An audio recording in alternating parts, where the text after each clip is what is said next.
I was so close to not posting this makeup look. Glad I changed my mind. Now, for some reason, I felt like going back to my roots today, so I decided to use my e.l.f. Power Grip Primer. Lately, I've been using Danessa Myricks so much, but I forgot how good e.l.f. actually is. And as you just saw, the nails were the inspiration for my makeup look today, so that's what we're going for. And in all honesty, when it came down to doing my eyeshadow look, I really didn't know which direction to take. Using my earthy palette from Beauty Bay in the shade Lime. What you can see here is trial and error. I had no plan of what I was going to do in terms of my eyeshadow. I was a little bit skeptical to use this shade, just because I've already done an eyeshadow look with this similar colour, well, this exact colour, so I was kind of like on the fence about it, but I ended up using this anyway, and you can just see me here packing on that lime colour. Then blending out the edges, going in with my matchstick from Miss Fenty. And guys, I have a little bit of an update for you if you care. I'm planning on posting the first episode of my eyeshadow series on Monday. I know, I've been posting filler content for the past couple of weeks, but in all honesty, I'm the type of person that doesn't like to film in real time, so if you ever see me posting,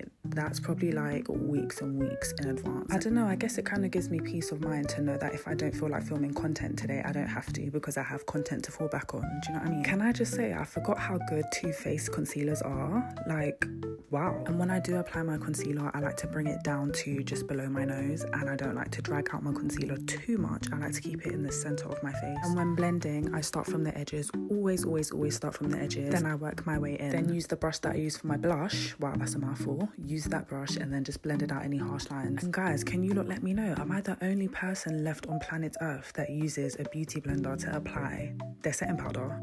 I feel like I'm the only one left. The thing is, I've actually tried powder puffs. I've got about 5 of them, but I just feel like nothing hits like a beauty blender. Anyway, here I am being absolutely chaotic. It was going downhill, and I just thought, you know what? Let me ride the wave of going downhill. Blush on the nose as always. Thank you, Mona Leo. I know these eyeshadow palettes hate to see me come in. If you guys have any recommendations of eyeshadow palettes I should try, let me know in the comments. For this part of the makeup look, I used the shade Curve from my Beauty Bay Berries palette. Then I took a little bit more of that lime colour and packed a little bit more on. I just wanted to make it pop a little bit more, and then I went back in with that Curve from my Berries palette, and I used some on my brow bone. And guys, I messed up.